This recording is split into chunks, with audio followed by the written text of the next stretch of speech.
পূর্ণ পারমাণবিক যুদ্ধ হলে কি করতে হবে তার অনুশীলন আগেভাগেই করে নিল রাশিয়া। দেশটি পারমাণবিক বোমাবাহী ক্ষেপণাস্ত্রের লঞ্চার মোতায়েন করেছে। দেশটির প্রতিরক্ষা মন্ত্রণালয় জানিয়েছে, সাইবেরিয়ায় একটি নির্ধারিত মহড়ার অংশ হিসেবে যুদ্ধের টহল রুটে ইয়ার্স রোড মোবাইল আন্তঃমহাদেশীয় ব্যালিস্টিক ক্ষেপণাস্ত্র লঞ্চার মোতায়েন করা হয়েছে। মন্ত্রণালয় বলছে, ইয়ার্স মোবাইল ক্ষেপণাস্ত্র ব্যবস্থার ক্রুদেরকে একটি নির্ধারিত মহড়ার অংশ হিসেবে সাইবেরিয়ার সামরিক টহল রুটে মোতায়েন করা হয়েছে। দানবীয় আকারের সামরিক সরঞ্জামগুলো নির্ধারিত সুযোগ সুবিধা ছাড়াই মার্চ করেছে, এমনকি তা রাতের বেলাতেও। ক্ষেপণাস্ত্রের ক্রুরা বিভিন্ন পরিস্থিতিতে মাঠ পর্যায়ে যুদ্ধ ও প্রশিক্ষণের সময় অনেকগুলো অনুশীলন করেছে। সেসবের মধ্যে প্রযুক্তিগত কাজও রয়েছে। রোড মোবাইল ক্ষেপণাস্ত্র লঞ্চার, সেগুলোর সঙ্গে থাকা যানবাহন এবং সহায়তা যানবাহনের চালকরা কৌশলগত অনুশীলন করেছে। পাশাপাশি যুদ্ধক্ষেত্রে অবস্থান বদলানো এবং ক্ষেপণাস্ত্র ব্যাটালিয়নগুলোকে ছড়িয়ে দেওয়ার চর্চা করা হয়েছে।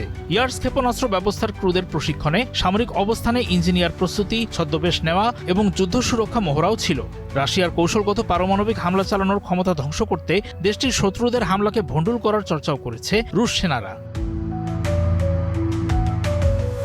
ওই অনুশীলনে ক্ষেপণাস্ত্র স্থাপন এলাকায় স্থলভিত্তিক মোবাইল ক্ষেপণাস্ত্র ব্যবস্থাগুলোকে সামরিক সুরক্ষা দিতে এলেরন ফিক্সড উইং ইউএভি ব্যবহার করা হয়েছিল। কৌশলগত ক্ষেপণাস্ত্র ব্যবস্থা এবং সামরিক ইউনিটগুলোতে কর্মরতদের দক্ষতা বাড়ানোর জন্য এ ধরনের অনুশীলনকে খুব গুরুত্বপূর্ণ মনে করে রাশিয়া। এক্সট্রিম মশার কয়েল প্ল্যান্ট ফাইবার দিয়ে তৈরি, ডেঙ্গু, চিকুনগুনিয়া বাহি সহ যে কোনো মশার বিরুদ্ধে দেয় এক্সট্রিম সুরক্ষা।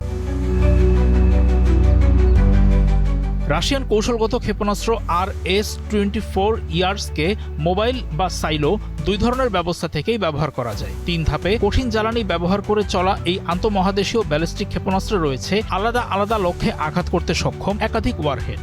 3টি বা 4টি ওয়ারহেডের কথা শোনা যায়। সংখ্যাটি রাশিয়ার বিপক্ষ শক্তি সম্ভবত ঠিকঠাক জানে না। টোপল এম ক্ষেপণাস্ত্র ব্যবস্থার একটি মডিফিকেশন হচ্ছে এই ইয়ার্স। সাবমেরিন থেকে ছোড়ার ব্যালিস্টিক ক্ষেপণাস্ত্র বুলাভার সঙ্গেও এটির বেশ মিল আছে। 2010 সাল থেকে রাশিয়া এটি ব্যবহার করছে।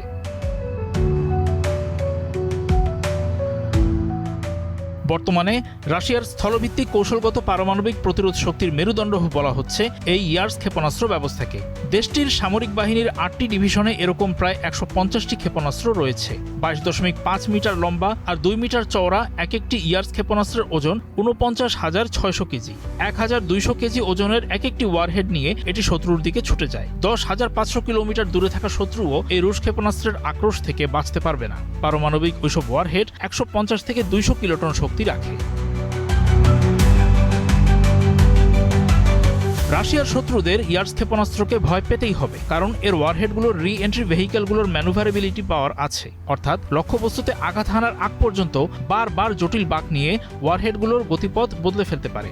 তাই রাশিয়া যদি তার শত্রু নিধনে এই ক্ষেপণাস্ত্র একবার ছোড়ে, তাহলে তা ঠেকানো অসম্ভব বলা যায়।